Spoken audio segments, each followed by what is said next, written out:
Hello everyone and welcome to the channel. I'm Emmanuel, I'm an Airbus pilot, and in today's video we are going to feature the landing in the Airbus A300. And this is actually going to be an Autoland due to adverse weather conditions at our destination. So, let's talk about a couple of the things that we need to take into consideration. Now, we are about to start our final turn over here, and when intercepting the ILS you can see that we're at a platform of roughly 2,200 feet above the ground. So field elevation is roughly 800, we're in 3,000 as per the charted procedure, and we are 10 miles out. So let's talk about the normal approach sequence at first, and then we talk about a couple of things to think about when you fly an approach like this. So normally we would intercept the final with the slats in 15, but the flaps not yet deployed, and at the S speed. So speed is at the S speed, slats are in 15 as per the procedure. When intercepting the glide slope above 2,000 feet, then by the time we pass 2,000 we are going to extend flaps 15, and when the flaps are at 15 we are going to lower the landing gear and configure for landing. If the platform altitude is close to 2,000, then we are going to start with flaps 15 when we are 1 dot below the glide slope. Now as you can see, that is pretty much going to be our situation. So we're just above 2,000 and we're about a dot and a half below the glide slope right now. So as soon as we start our final turn and on the approach mode, we're going to get approach capture, and once the glide slope is 1 dot above, we are going to start our configuration for the final approach. We are currently approaching in severe IMC, so we expect to see the landing runway just at about 200 feet, and this is going to go down from Autoland to a decision height of 50 feet. Auto brakes low is selected as we got to vacate towards the end of the landing runway. Now, when the landing gear is down, we are going to extend the flaps into flaps 20, and then later on when the flaps are at 20 and we are below the VFE next, we're going to go for flaps 40. We need to ensure that we are fully configured by 1,000 feet, otherwise go around, and we need to make sure that we are stable at 500 feet in VMC or 1,000 feet in IMC. If in VMC or if in visual conditions, landing with autopilot and autothrust disengaged is recommended by Airbus. However, today we are going to be in IMC, so this is going to be an Autoland. Now, Autoland in the Airbus is actually quite easy. You just got to make sure the land mode is on, as you do for a normal ILS, and then you make sure that both autopilots are engaged. And the rest of that stuff is going to happen completely automatically. Alright, so that much about the theory. Another thing for us to take into account, though, is the wind. On the ground, the wind is forecast to be a headwind of about 3 knots. However, look at that, we've got a straight tailwind of 13 knots on the approach. So, we need to keep in mind our ground speed versus true airspeed difference as we're flying the approach. Today we caught an approach with tailwinds, so that becomes even more important. Okay, so, I would say we've pretty much discussed everything now. So let's release that active pause and get rid of that GSX window. So let's release the active pause. We're going to start our final turn now into a heading of 090 and make it 080. And then the land mode is armed, and we've got glide slope localizer blue, Cat 3.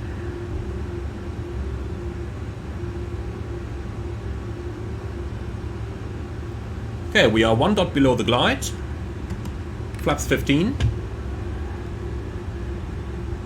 localizer alive, lock star,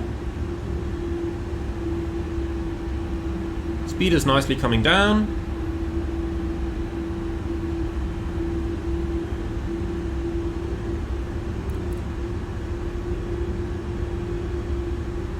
glide slope star, so go around altitude 3,000 feet, set.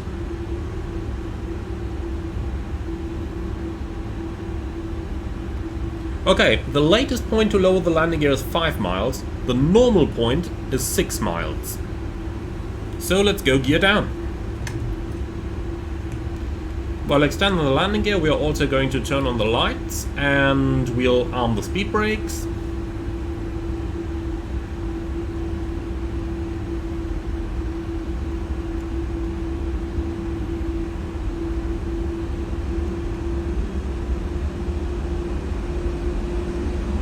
Okay, flaps 20.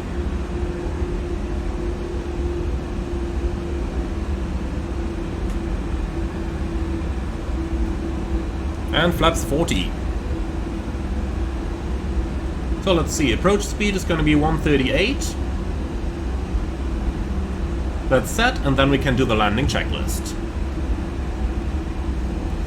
Okay, landing gear, down, auto brake, armed, anti-skid checked, slats flaps are at 30 and 40, and the spoilers are armed, and that's the landing checklist complete.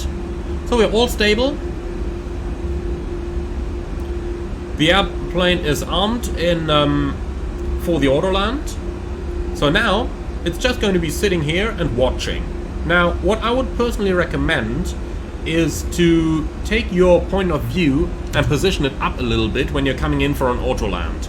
That is what's recommended by Boeing, at least, to put your seat into a more further up position so that you can see the approach lights easier.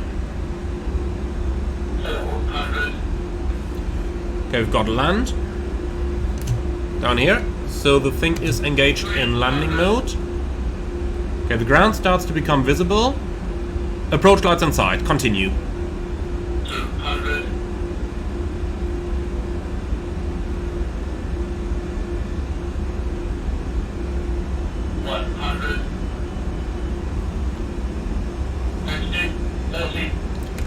Okay, we'll take over manually here.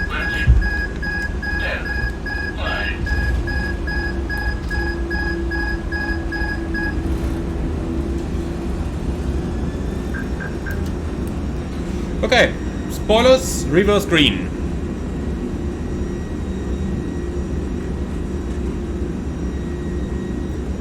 $70 knots. Manual brakes. Reversers going back in, and then we'll vacate the runway to the right hand side. So what just happened there? Now, you saw, or if you just wind back the recording, then you will see that the localizer signal vanished at about 50 feet. At that point we were well visual, however, so I decided it was the safer option to continue the landing, disengage the autopilot, and bring the plane down onto the ground manually. Now that is obviously not supposed to happen, and at that point it is the commander's decision on what he is going to do. Personally, I decided it was the safer option, since we saw the runway for a little while, to disconnect the autopilot and land the plane manually. So always be prepared to do that.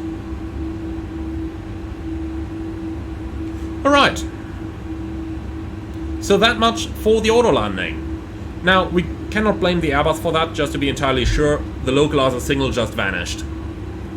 So it is the, I don't know, scenery. It is Microsoft Flight Simulator that's to be blamed. Whatever it is in Microsoft Flight Sim. Okay. And you still get the general idea of the approach, though. For that reason, I'm going to keep that stuff in for the tutorial. However, just bear in mind that you always need to be prepared to take over in case it becomes necessary. Okay, so that was a very nice example, actually, of how things can go if not everything goes 100% to plan, and of how pilots might need to have to intervene with the controls. Alright, so that much about this video. Let's quickly do the after landing procedures, and then we'll do the taxi in as we are in as we approach the last in the series. So, after landing. First of all, we're going to set the light. The strobe light is going to go back to auto, nose light taxi, landing lights coming off, and the runway turn-off lights can be kept on at this point. Anti-ice as needed, so temperature used to be above 10 for the approach, now it's 8 degrees, so let's go ahead and turn on engine anti-ice. Ignition off, APU, start, so turn on the master and the starter. Then ground spoilers, disarmed, transponder to XPDR, radar off, and the pitch trim we're going to set 1 unit up, so that is about here. Okay, finally we're going to retract our flaps, like that, and we're going to monitor the brake temperature. And with that, we can read the after landing checklist. So, slats and flaps are retracting, transponder, XPDR, weather radar, off, spoilers disarmed, and APU started. After landing checklist complete. Alright guys, that's going to be it for this video. Thank you very much for watching. I do hope that you enjoyed it. If you did, do let me know in the comments below. Thank you very much for watching, and if you're up for more, don't forget to subscribe to the channel, and if you really like what I'm doing on this channel, I would appreciate a small donation through the Buy Me Coffee link in the video description below. Thank you for watching, and see you all again on the next one.